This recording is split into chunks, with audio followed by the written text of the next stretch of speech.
മറ്റൊരാൾ ഓർക്കുമ്പോൾ കേരളത്തിൻ്റെ പര്യായമാകുന്ന ചിത്രം അതാകുന്നു തൃശ്ശൂർ പൂരം. ഓരോ വർഷവും ഓരോ ദേശക്കാരും തലമുകഞ്ഞ്, രണ്ട് ദേശങ്ങൾ മാത്രമല്ല, കടകപൂരങ്ങളുടെ ദേശങ്ങൾ. തൃശ്ശൂർ പൂരം ഒരു വലിയ കൂട്ടായ്മയാണ്.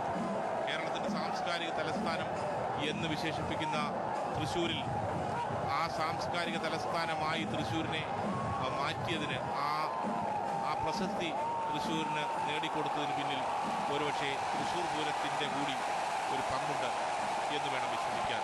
ഇവിടെ ചിരപുരാതനമായ ഒരു ക്ഷേത്രമാണ്. കേരളത്തിൻ്റെ ഐതിഹ്യവുമായി ബന്ധപ്പെട്ട ക്ഷേത്രം,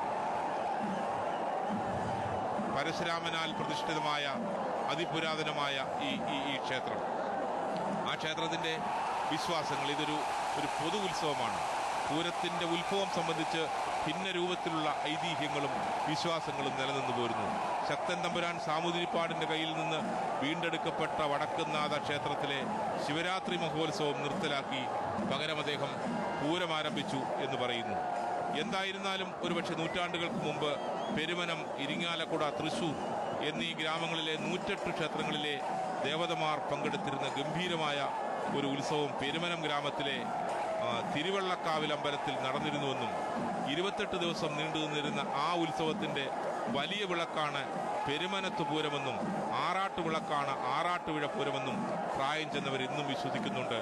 അങ്ങനെ ആറാട്ടുപുഴ ടിപ്പു സുൽത്താൻ്റെയും മറ്റും പടയോട്ടവും രാഷ്ട്രീയ സാമൂഹിക സംഭവങ്ങളുടെ തള്ളിക്കയറ്റവും മൂലം ആറാട്ടുപുഴ പൂരം മുടങ്ങിപ്പോയെന്നും അത് ശക്തൻ തമ്പുരാൻ്റെ കാലത്ത് പുനരാരംഭിച്ചുവെന്നും വിശ്വസിക്കുന്നവരുണ്ട്. എന്തായാലും ആഘോഷമായി, ആരവമായി, ആചാരമായി ഈ പൂരം ആഘോഷിക്കപ്പെടുകയാണ്. ഈ പൂരത്തിൽ ഒരു ദേശങ്ങളുടെ സംസ്കാരമുണ്ട്. ഈ നാട്ടിലല്ലാത്തവർ പോലും പൂരക്കാലത്ത് തൃശ്ശൂരിലേക്ക് പറന്നെത്തുന്നു. തൃശ്ശൂരുകാരായ കേരളീയരായ, കേരളത്തിന് പുറത്തുള്ള കടലിനക്കരെയുള്ള എല്ലാവരുടെയും മനസ്സുകളിൽ കേരളമെന്ന് കേട്ടാൽ തൃശ്ശൂർ പൂരമാണ്. ഈ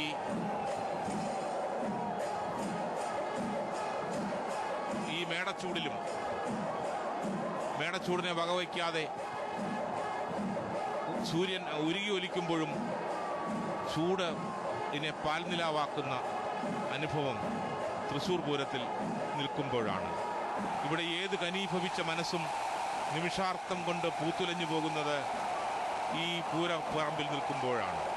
കാട്ടുകടമ്പിൻ പൂമല പോലെ വർണ്ണം ഈ പൂരനഗരിയിൽ ചിലപ്പോൾ പെയ്തിറങ്ങും. ഗിരിശൃംഗങ്ങളിൽ മനോഹരങ്ങളായ പൂക്കൾ വിരിയുന്നത് പോലെയാണ് ഇവിടെ ഗജവീരന്മാർക്ക് മുകളിൽ കുട വിരിയുന്നത്. മഴത്തുള്ളികളെ തടുത്തു നിർത്താൻ ഈ കുടകൾ, മഴത്തുള്ളികളെ തടുത്തു നിർത്താൻ വേണ്ടിയല്ല ഈ കുടകൾ. ഇത് വർണ്ണരാജികളാണ്.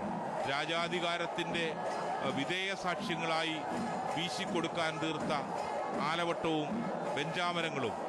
അങ്ങനെ നിറം പിടിപ്പിച്ച അവ കമനീയത കലർത്തി അവയെ ഗജരാജ പ്രൗഢിയോടെ ചേർത്ത് വെച്ചപ്പോൾ അവയ്ക്ക് ഓരോന്നിനും പ്രൗഢിയേറിയിരിക്കുന്നു. ഇവിടെ വെഞ്ചാമരം, ആലവട്ടം, നെറ്റിപ്പട്ടം, കുടകൾ, കുടമാറ്റം ആരംഭിക്കുകയാണ്. ഒരു കുടകൾ, വയലറ്റ് കളറിലുള്ള കുടകൾ മാറി നിമിഷാർത്ഥം കൊണ്ട് തിളങ്ങുന്ന ഗിൽറ്റ് പിടിപ്പിച്ച വേറെ കുടകൾ. ആ കുടമാറ്റം ഔദ്യോഗികമായി ആരംഭിച്ചു. കുടമാറ്റത്തിൻ്റെ ഭംഗിക്കനുസരിച്ച് താളം മാറുന്നു. ആ താളത്തിൽ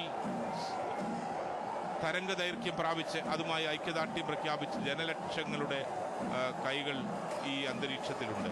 ഇവിടെ പ്രൗഢഗംഭീരമായ അധികാരത്തിൻ്റെ ശക്തിയെ